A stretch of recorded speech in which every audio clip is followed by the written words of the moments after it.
Hello, folks. Welcome to the Bradley J. Bradcast.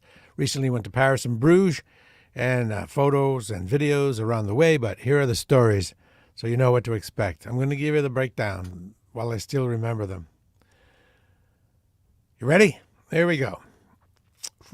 Friday, depart. Go to the airport. Like to get to the airport early, but I must say, waiting at the airport, both on the way and on the way back, is the worst part of the trip. There's something about the airport that I want to like, but there's something that sucks it seems like there's no oxygen in there. It just is like, it's grueling waiting around in an airport for me. I hate it. But I also don't like the stress of arriving too close to flight time. So I just suck up the doldrums of the airport. Flew JetBlue, and I like the experience. I'll get into that a little later. I'll get into it now. They use a smaller jet, an A321, which I like because boarding is a lot quicker than it is on those giant planes. And the service was great. And it was only 6 hours. It's supposed to be 6 hours and 45 minutes. But just at pushback, somebody wanted to get off the plane. So they had to go back to the gate and let this person off the plane. That presents a problem because they have to find that person's bag and get it off the plane, because obviously that is a very suspicious thing to do security-wise. Very dangerous to leave bags on a plane from someone that's not there anymore. As a matter of fact, in Germany, they used to put everybody's bag out on the tarmac, and you'd have to go point to your bag before they put it in the plane. So there's that. How's that grab you? Flight was nice. Arrived in the morning. Take the train. Had a metro pass from the airport to town already purchased on an app, and that made it easier. You didn't have to figure out the machine. Figuring out the machine's not too hard either. And right away, you got to get something to eat. You got to not think too much. You just need to find the first place to eat and get something to drink. So we did that. And then headed over to the hotel. Now, there's always this decision. Do you get an Airbnb or a hotel? And further, how much do you book in advance? Well, my policy is just book one night, because what if you don't like your hotel? And thank God that's what we did this time, because the hotel that looked fine online was a dump, a smelly dump with paint chips in the walls, and it was a dump. Further, the room that we believe that we selected online had a balcony, and the one we got did not. And since we booked through Expedia, we couldn't get our money back from the hotel. That is a downside of booking through Expedia. I won't book through Expedia anymore. I'll book through the hotel itself. Go to the hotel website. And so now I have to battle with Expedia to get my money back, because we did not stay. We saw the room and said, we're out of here. They refunded our city tax, which is proof we did not stay.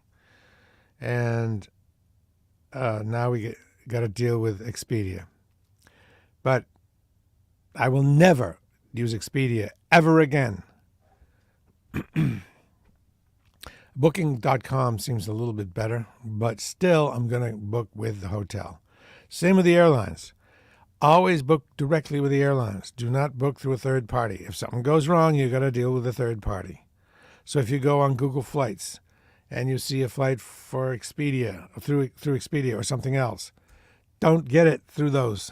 Get it through the airline and book through the hotel. Two key travel tips. Learned the latter the hard way this time. And so, of course, we're very tired. This is the worst part of the trip. You get off, you're very tired. This travel business is a lot of work.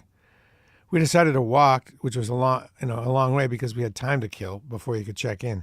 Got there again. It was seedy. The lobby was seedy. It was all seedy. It was shady. It was smelly. Yuck. So what do? Well, we got an Airbnb. Again, this was also a disaster. Check this out. We, just finally decided on a particular Airbnb. Airbnb is good in one thing. If you see it, you know what you're getting. You know a little bit more about what you're getting. You don't exactly know where it is. That's a downside. But you're seeing the pictures of the place. Problem with the pictures of the place is the camera lies. The camera totally lies. People used to say, the camera doesn't lie. Oh, yeah, it does. It completely lies. It lies in angle. It lies in, and it also lies in what it doesn't show you. Got to the second B&B. No, got to the first B&B, the second lodging. And it was a mess. It wasn't clean. The floor was dirty. The bed was not clean. The worst thing was in the bathroom, and I have a photo of it. In the bathroom, right by the toilet, like where you would stand up, probably, 8 inches from your head, screws were sticking out of the wall. Somebody had screwed some electrical thing in from the closet outside the bathroom, and the screws just gone right through the wall, and these a-hole workmen didn't even seem aware that their screws had gone through the wall. And so there were about 7 screws sticking out, 1/2 an inch, 3/4 of an inch maybe. And you could easily take your eye out, really easily take your eye out or cut your face on it. I cut my shoulder, hit one of them. And thankfully the host was responsive and said, show me a picture. So we sent pictures. And also, first of all, the place was dirty. And she said, oh, sorry, I'll refund you the cleaning fee, which is good. But I don't know if she did yet, but I screenshotted the text that said that she would refund the money. So there's that. But shouldn't have to do all this work when you get home. And then I showed her the pictures of the screws sticking through the wall, sharp and dangerous. It was a bad. What the deal looked like was that this was an owner that was not on the premises, hired people, and the people she hired sucked. And so she was unaware. So she said, I'll tell you what, I'll upgrade you to another one. Go to apartment 6. That one was better, but it still had like footprints on the floor where some workmen had been in there and had big fat white footprints on the floor, like drywall dust or something like that. So that was a bummer of an experience. And Shannon was very tired because and this is another thing we learned, she worked, and she got up at 4 and worked till 4 a.m. that day before we left and worked till 3. So she had been up by the time we went to bed like 36 hours. She got up at 4, then that whole day, in the air at 4, land at 9, looking for a place, she went right to bed about 4. And we were in a different neighborhood of Paris, not the fancy part, but an outside in the 17th arrondissement, which I kind of liked it. It was funky and busy, and it was different, and it had Lebanese restaurants. It was cheap there too. Everything, the food, everything, the drinks were a lot cheaper. So Shannon got up for a nap, and we, sort of recovered, and we had a good time. Then the next morning, headed out right away to Bruges, and we took I think we took an Uber. Yes, we took an Uber to Gare du Nord and got on the train to Bruges. And the train was nice. It was about an hour and a half to Brussels and then an hour to Bruges. And Bruges was a shocker. It was spectacular. I'd been told, it's touristic. Yeah, of course it's touristic because it's so fantastically beautiful. When they say it's touristic, there's about 2 streets, the main streets, and 2 beautiful squares with unbelievable buildings. Unbelievable. Now, if you stay away from those streets, you walk down them once just to see, and you don't spend much time in the squares, you're good. If you get 2 blocks outside those streets and those squares, nobody's there, and the buildings are, the medieval buildings are endless. They're not marred by the occasional modern building. It's medieval, the whole street. It looks like 1300. And it's quiet, and there are beautiful restaurants. We went to one. I'll show you the photo. And it's part of the video. By the way, if you want to see the video, go to Bradley J Travel and subscribe. Go to Bradley J Travel and subscribe. You'll get and click the bell to get notified of the video. It's going to be good. Just one night in Bruges, and the thing with Bruges was the Airbnb was one of the 2 best Airbnbs I've ever been in. So fantastic. It'll make you weep to see it. It was right on a canal. I mean, we were having a spritz waiting for check-in time on one side of the canal, and I said, I bet our place is right over there. And it was. Right on the canal. And you'd go into this beautiful, beautiful building, well appointed. The caretaker person on premises was extremely nice. There were it was kind of like a B&B, like an actual bed and breakfast. But one of the units was a separate cottage, and we had the separate cottage. And there was also a garden with tables and chairs right beside the canal, with a beautiful manicured garden with pear trees filled with pears. And we sat right next to the canal, boats going by, and the weather was beautiful and crisp. It was, one of the magic moments. It was the exact opposite of the day before, which was a little bit of travel hell. This was travel heaven, and it's the kind of times that make it all worthwhile. Now, this was an Airbnb. Once again, it's a crapshoot. You just don't know. Sometimes the camera lies, and sometimes the camera lies in the other way and doesn't tell you how good it is. That was the case here. Wait till you see the pictures and the video of this place. If you want to know what the name of the place is, and you know me personally, I'll tell you. Maybe I'll tell you in the video too. So it's Bradley J Travel. Follow me on Bradley J Travel. It's free. Just subscribe and click the bell to get notified of the posts. So this is Bruges, and we went to our place, and it was so relaxing.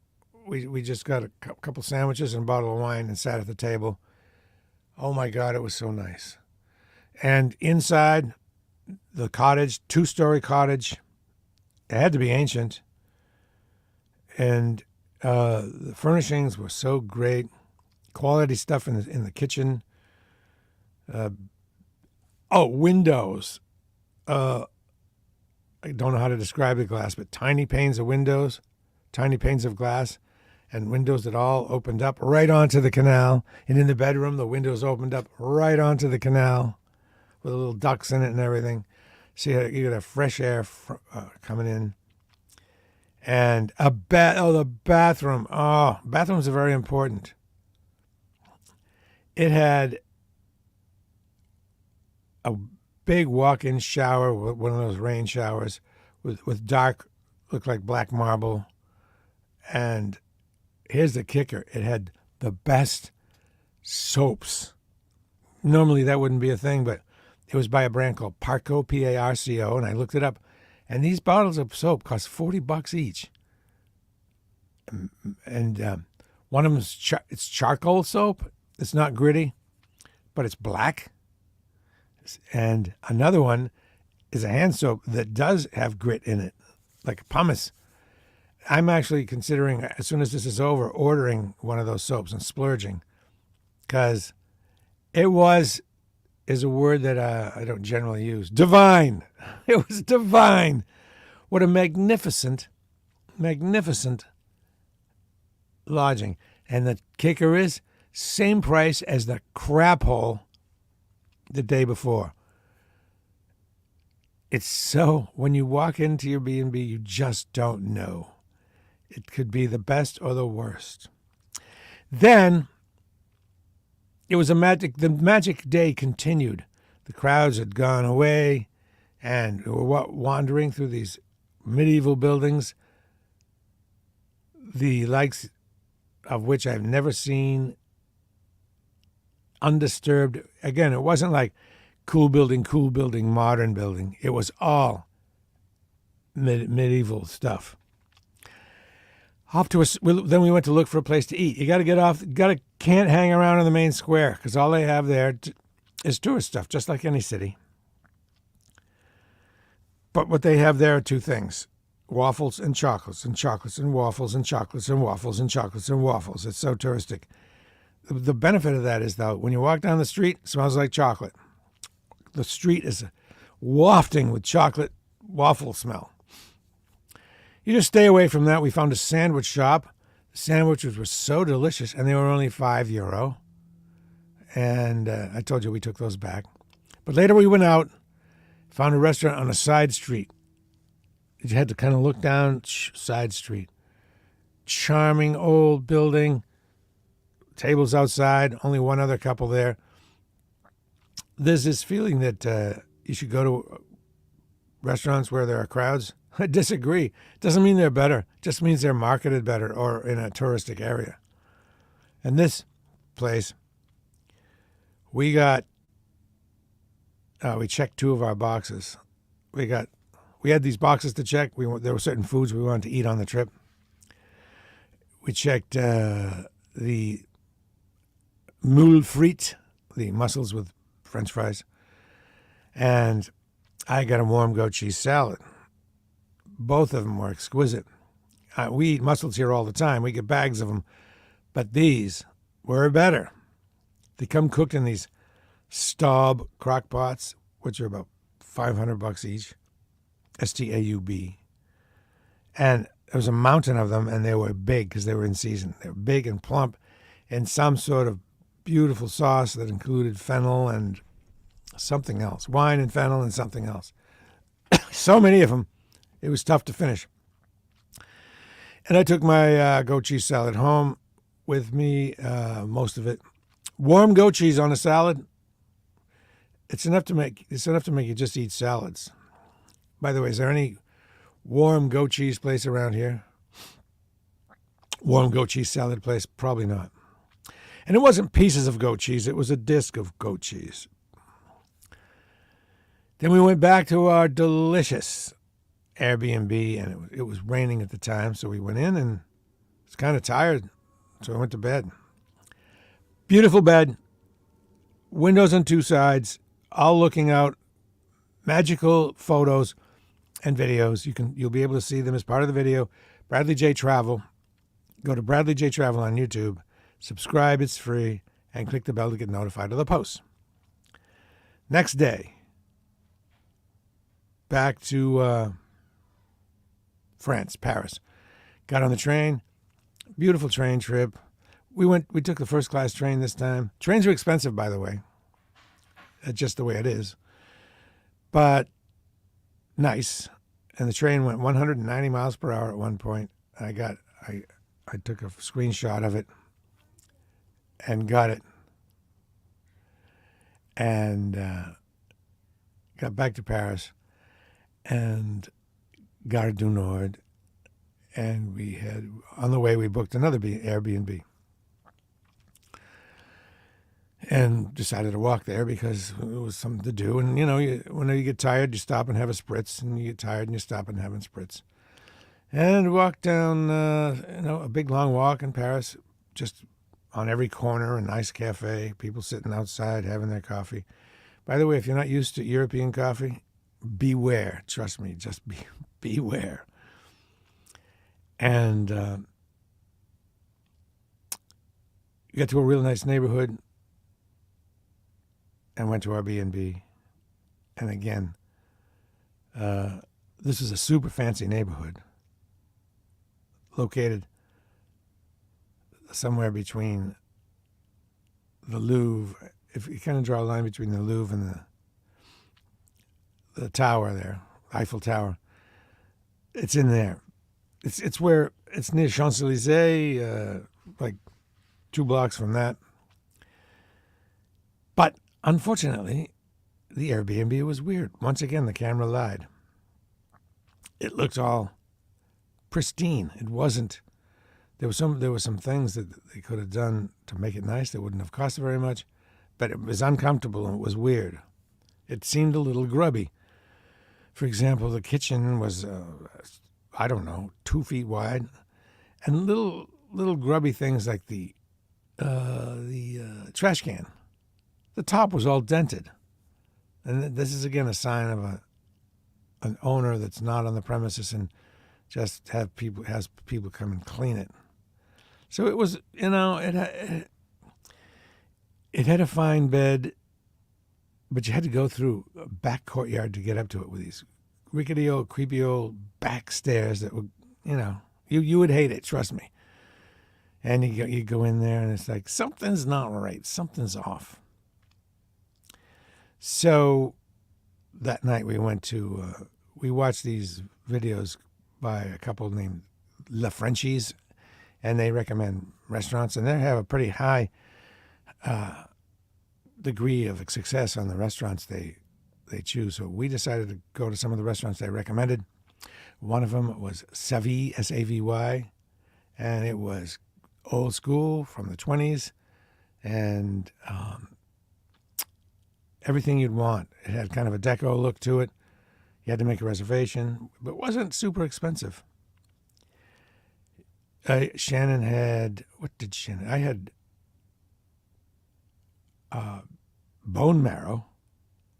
Yeah, tasted great, but the consistency, very difficult. But I did it.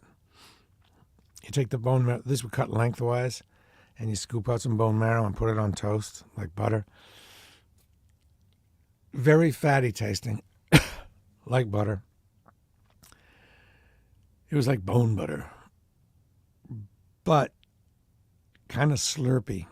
Also, I had beef tartare, which was really good. Ate too much, actually. Ate too much. I forget what Shannon had. She can tell you at some point. Shannon, what did you have? And Shannon mentions the golden triangle. Oh, Shannon had frog's legs, which tasted good, but they had kind of a sticky consistency on your hand. And they yell at you if you use a fork. You're supposed to use your fingers.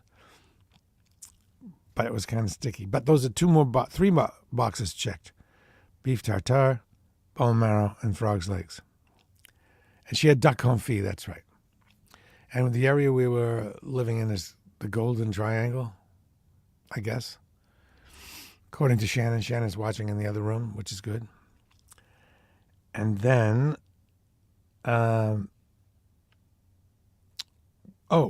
so as I mentioned, the Airbnb was shady feeling. It wasn't right. I didn't like it at all. It was creepy. And right next door, like across the square, maybe 50 feet away, was a hotel that looked nice. And I just went in there and asked about the rate. And was there availability? Can you show me a room? Actually, the guy offered to show us the rooms. Showed me 2 rooms, the standard one and the bigger one. And they were great. And after our shady experiences with Airbnbs, we said, yes, we want the bigger room and we want it for 2 nights. I didn't say that first though. And on the way from down the elevator from having them show me the place, I said, boy, it sure would be great. Boy, is there any chance we can get the big room for the small room rate? And the guy was like, yeah, I guess so. I asked and I received. I asked in a laid back way. He might have offered it even if I didn't ask, but I did ask.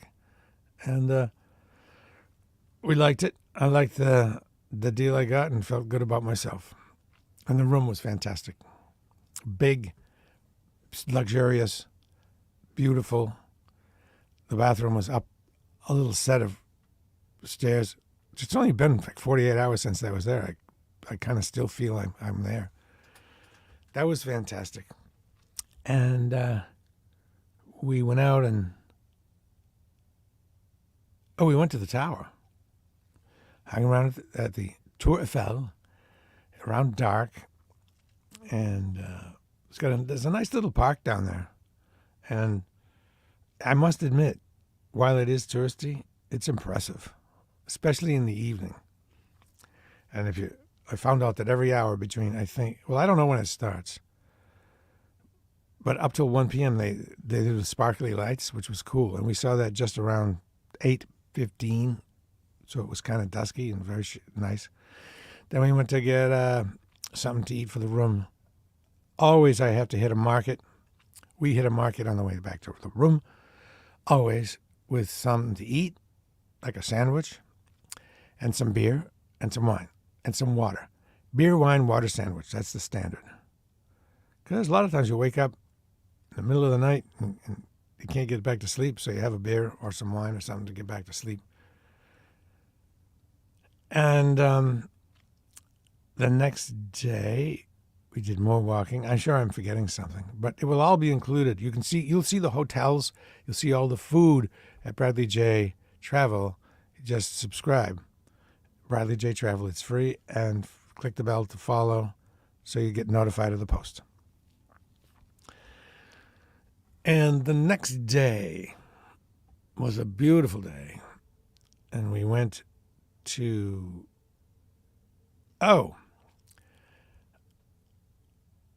I hope I'm getting this in the right order. We went to Marché L'Enfant Rouge, which we'd been to before, but we went on a Saturday the last time we were there in April. So it was crowded, and this time we went on a weekday and right in the morning, and it was not crowded. It was beautiful. Great covered market with foods and stuff from all over the place. Lots of seafood, Moroccan food, etc. It's one of the famous markets there, and it's in the north of Le Marais district. And just had a super pleasant experience having a spritz. We like spritzes because, well, technically they're an alcoholic drink. They're not very alcoholic. You don't feel, having one, you feel nothing. Having two, you might feel a little something. So we each had a spritz. Then Shannon had a cider, hard cider, which was the best cider I've ever had. In the video, I'll show you the brand. And I had a small beer, which was some sort of, they call it biologique, which probably means organic. And it was unfiltered, and it was delicious. And sitting beside us was a cute couple from Korea. And I struck up a conversation because the kid had a cool-looking camera. It kind of looked like a Leica, but it was something else. It was like a Google camera. It was cool. Maybe not Google. I don't know if Google makes cameras, but they were so sweet and friendly. And it turns out, and he was very proud. He said, we got married 2 days ago. So they were on their honeymoon.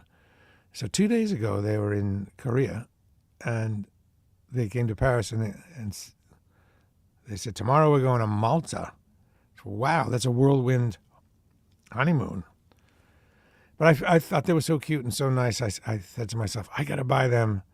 They were only getting a couple of wines and a chocolate cake.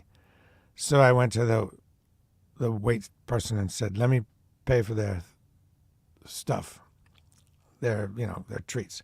So it was only just €21. made me feel good. And they were so thrilled. And even the staff was thrilled. There's this false thing about Parisians being mean. It just ain't true. It may be true if you're a D-bag looking American, like if you go in there with your bro hat on backwards and shorts.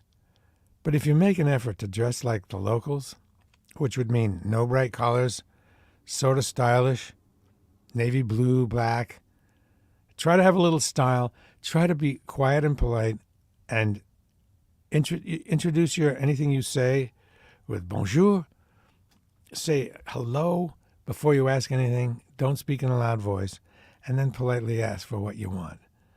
Our server person was so nice, and everyone that worked there was so nice. That was a wonderful experience. Then, where do we go next? I think we went to another one of the restaurants that Les Frenchies, who have this cool YouTube channel, recommended. One thing I don't like about La Frenchies, and a lot of travel videos, and mine won't have this, is people that do these videos feel the need to show themselves eating the food. And I guess that used to be standard. I guess they, I'm eating it, I'm putting it in my mouth, I'm chewing it, and then you have to make some exclamation about how good it is and try to describe it. Nah, that's not necessary. Anthony Bourdain didn't do that. So good enough for him, good enough for me. Anyway, we went to another restaurant, and I hesitate to tell you about it because I don't want you all flooding there and making it crowded. This was Chez René, another old school restaurant with a waiter named Daniel, who's kind of a character. And there we got Shannon. What did we get? We got escargot and tomato tartare, which is a hockey puck, a very big hockey puck shaped item with chopped tomatoes, etc., with goat cheese on the top, and something else. Shannon, what else did we get? Then, there's an incident I can't wait to tell you about. Then we went to Phil Kate. Phil the video will be will give visual proof to of what I'm speaking. Oh, Shannon says the other thing was boeuf bourguignon, which was the best boeuf bourguignon we had. We've had it 3 times. This was by far the best. Chez René, if you go there.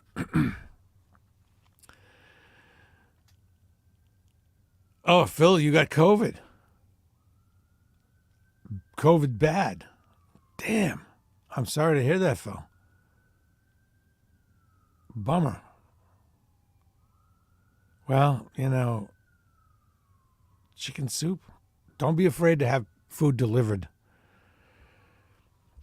I'll call you later, Phil. It was a wonderful experience again. And usually tipping's not a thing, but if you're an American, they will angle for a tip. It was kind of clear that this guy wanted a tip. But it wasn't a 20% tip. We gave only $5, €5, and he seemed quite thrilled. Then we're coming up to a Larry David moment, and I don't have any video of this. I'm kicking myself. I wish I didn't. I wish I did. But we went to the Saint-Chapelle chapel, and the place is one of the. It should be one of the 7 wonders of the world. It's so spectacular.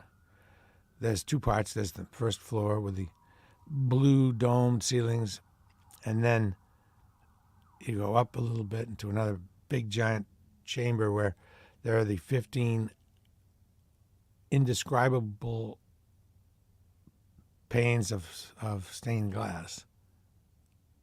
Just crazy. Insane. indescribable. Okay, you'll see it though when you go to the video. It's Bradley J Travel on YouTube. Then something I didn't know about, but Shannon knew about, was the concierge area where they had the jail, where many in the French Revolution were incarcerated, including Robespierre, the progressive gone wild, and Marie Antoinette. And you can actually see, according to the legend, the very spot where her cell was, and there's a faux marble marker that's supposedly right where her bed was. And there are some items of hers, like a shoe, one of Marie Antoinette's shoes. Who knows if it's really true? But it could be true. It's not like it's 2,000 years old. It wasn't that long ago, really. And there's a lot of information about the chronological timeline, which is redundant, I know, Phil. The timeline of events surrounding the French Revolution. And I'm fascinated by the French Revolution. It's my new thing to learn about. I've been watching detailed accounts of the execution of King Louis XVI and the execution of Marie Antoinette. There are detailed accounts taken by people that were there, usually clergy. And I'm super curious about the similarities and the dissimilarities between the American Revolution and that revolution. There are a lot of things that were different, but one revolution went out of control because it was feared that loyalists would try to push back, so the loyalists were all killed. And that did not happen here in the States. And I wonder why. Let's see, what next? Oh, one other thing that I'll share with you is another big box we had to check was go to Jardin des Tuileries, the gardens, so Shannon could feed the crows, which we did. And it turns out the crows are tremendous at catching things. You can throw a piece of bread, the crow's on the ground, you can throw the piece of bread. The crow will fly up and catch it in the air before it hits the ground. Yes, there is video evidence of that. I will show you when you see the video. And one of the final big boxes to check was on the last day. And we were only there 5 days. You don't need a whole lot. Was to get a souffle. Whoops. And once again, these people, La Frenchies, if you're going to go to France and do food, I recommend you see the La Frenchies videos. They do bistros, they do all kinds of stuff. And you'll kind of have to put up with them eating the food and making yummy, yummy, yummy sounds, which I hate. But they have good recommendations. Recommendation.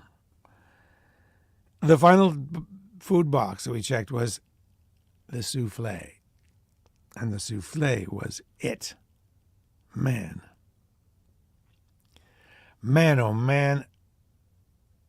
I'd never had a souffle. Have you? Probably not.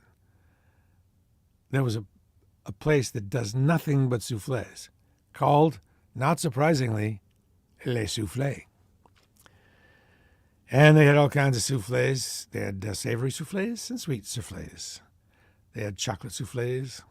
They had Grand Marnier souffles. And two of the savory ones, or two that we got.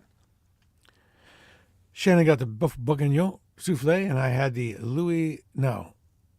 King, was it King Henry IV souffle? Basically, mine was a chicken and mushroom-based souffle, and Shannon's was a beef bourguignon-based souffle. And the way it works is, and the souffles are not all the same. They're a little different even before the sauce. The consistency is a little different, I think, depending on what the sauce. Yeah, probably King Henry. Probably not King Henry. Okay, sorry. King so-and-so. And it comes out in a tureen. You get the souffle, which is big. And the sauce comes out in a tureen. And the waiter comes over and pokes a hole in the top and dips two tablespoons of the sauce into the souffle. And then you're on your own. And I had a spritz. Then we walked home and back to our sanctuary of a hotel by way of Champs-Élysées. And we walked by what had to have been the U.S. Embassy. Oh, my God, you should see the U.S. Embassy. You can tell the French like us because they gave us a banging embassy. Massive embassy. Then back to the hotel, and Shannon went out and got some Italian food. Needed some comfort Italian food for that evening. We didn't dare watch the debate live. Well, we couldn't either because of the time difference. And then we did watch the debate after the fact, and we had our spaghetti bolognese, and I had some sort of rigatoni. Then, just quickly, the final travel day. Usually it's filled with hassle, and something goes wrong. But this was the smoothest return travel day. Wake up, we were pretty much all ready. Wake up, zip, zap, zoom. Had a beer. Got to get rid of it or throw it away. Can't take it on the plane. And called an Airbnb. No, sorry. Called Uber, not Airbnb, of course. Called Uber. Uber came in 1 minute. Went it to the airport. Now, it is expensive, but we didn't want to mess around going to the airport. Too much stress on the metro. Do we take the right metro? Do we take it the right way? Does the metro, will it go slow enough? Will it go fast enough? Will we miss a connection? Too much uncertainty. So we now take trains from the airport, Ubers back to the airport. Uber came in 1 minute. It was a nice car. It was a Lexus. And went right to the airport, expecting big lines at security. No line. None. And then expected line at the passport control. No line. None. And only had an hour wait at the airport. An hour and 10 minutes. That's the downside part. As I say, the airports suck the life out of me. But it was only an hour and 10 minutes. The plane, once again, was an A321. And it was new and nice, and we had good seats. And the flight left exactly on time. And there was no turbulence. And I watched a couple of good movies. Right away, the beverage guy came. I said, can I get red wine? He says, yes. And I said, by the way, do you have Baileys? He said, yes, we do. You want two? I said, yes. He was a very generous person. And then what usually seems like a long trip wasn't, because I dozed maybe an hour and 40, maybe an hour and a half. Watched a couple movies. Watched Roadhouse, the new Roadhouse, again. And then pretty soon landed perfectly. Then check this. The travel guards were with us that day. The bus, right there. Come out of the airport. The bus was right there. Oh, the big thing was the return passport line can be, half an hour. No one, 0 people there. Pow. Then get to the outside, the bus was waiting. And then got to the T. The T came in 1 minute. And then the transfer to the Green Line, that came in 2 minutes. Everything lined up perfectly. Phil says, Roadhouse, dumb movie. Yeah, sure. Yes, it was also the perfect movie. I'm not talking the original. I'm talking the new one. Both dumb. And yeah, but it was perfect for the plane. And then there was no turbulence on the plane, and the plane encountered no turbulence, and it was perfect. Got home, wasn't that tired, and got something to eat. So the beginning of the trip, the first day, very challenging. It's one of those days that might make one say, "Why did I do this?" It's a crap hotel. Like a bait and switch hotel, the bait and switch hotel, and then a crappy Airbnb. But then after that, it all just got better. So all this will be as part of the video. And any other comments? Aperol Spritz. Yes, Phil. Aperol Spritz, yes. I know that you mentioned you liked them the other day. That is the go-to thing. Walk, walk, walk, walk. Aperol Spritz. Walk, walk, walk, walk, walk. Aperol Spritz. In Italy, Aperol Spritz says like between €3.50 and €5.50. In Paris, they're more expensive. They're like €10. But it is a vacation. And again, Aperol Spritz, they don't leave you feeling like buzzed. So you're good to walk. I'm just checking out the comments again. As for Daniel, yes, at the Chez Rene.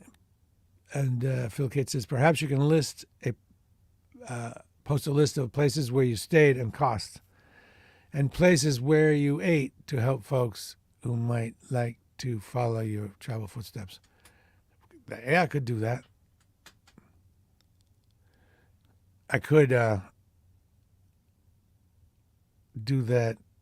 When I do the video, I could research the names of the places and the neighborhoods and include it in that information within the video. I know people like lists, but I do like people to watch the video, so maybe that's a tease. Roadhouse dumb movie. You don't travel to save money, Phil says. That's funny. Not funny, haha, but interesting. It's true. You travel for the experience, and more, I tend to say, F it. I'll tend to go with the luxury, because how often are you doing that? Not that often. And think of the money you piss away every day on dumb stuff.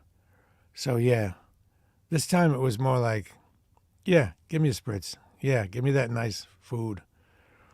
I've never, to your point, Phil, I've never regretted money spent on travel. Never.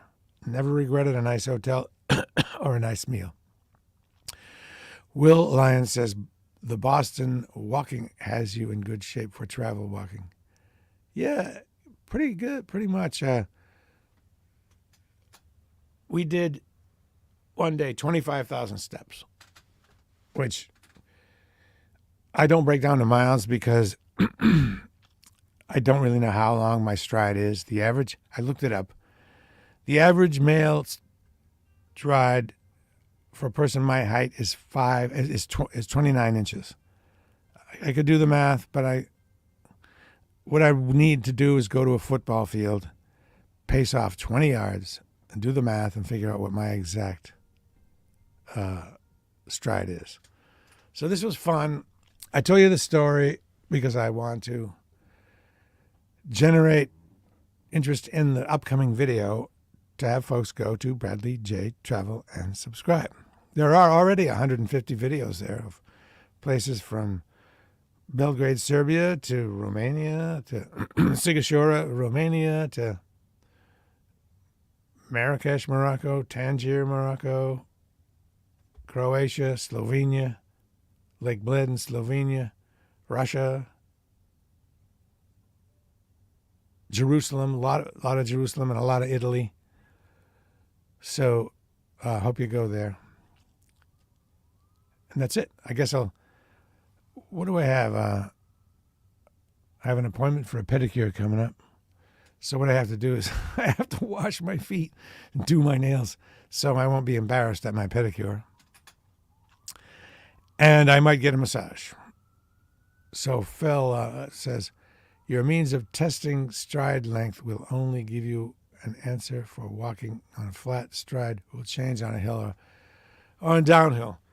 True. I guess I'll have to assume that what goes up must come down, and the amount of uphill walking I do will equal the amount of downhill walking I do, and that will balance out, I guess. But I could get a watch. I did get the Garmin. Phil, I don't know if I told you this, but I did get a Garmin Forerunner cheap version. I didn't like it. I couldn't figure it out. I mean, if I started to try to figure it out, it became too much of a pain. The info available on figuring it out, I found difficult. So I just, use my thing that comes with my phone, my pedometer, for now. Plus, Shannon has an iWatch, which does that. So I don't know why I need another one. I'll just borrow hers when I go on my walks around here. So Phil, Kate, get well from COVID. Have you had COVID before? I have had COVID twice. First one sucked badly. I didn't have respiratory problems, but I had a terrible sore throat. Then I got it again about 2 months ago, and it was exceedingly mild. And this, Phil says, first time awful. What are your symptoms, Phil? Because there are a variety of symptoms. That reminds me, I got to go get my other vaccinations. Sore throat, achy, headache. Yeah. How bad's the sore throat? Achy and headache. I can deal with achy. Yeah. Awful sore throat. When I got it, I thought, ooh, I beat this sore throat thing. I'm not going to get a sore throat. But then one time I cleared my throat. And it seemed like when I did that, it tore the skin off my throat. Whatever, the covering or whatever you have on your throat. It's not skin. My throat, the first layer of tissues right off my throat. And it was like, and then I was spitting out pieces of my throat. Well, I've been chatting here for 53 minutes, so Will Lyons, thanks for hanging. Phil, thanks for hanging. And now I got to get to work. By the way, I just posted the most recent music show, Ignore the Machine, which was a good one. I posted it on Mixcloud. If you don't follow me on Mixcloud, I wish you would. Go to Mixcloud and Ignore the Machine. Search Ignore the Machine and click follow, because that's where I post my radio shows. My WZBC radio shows, they only last on the station archive a certain amount of time, but the 10 best ones are always on Mixcloud. Okay? One thing I'm going to do today is go through all my clothes and see what is not necessary and cull the unnecessary from my herd of clothing. Look at it. Do I use that? Is it kind of boring? I'm going to get rid of it. All right. Ciao for now. I love talking to y'all. And Phil, get well.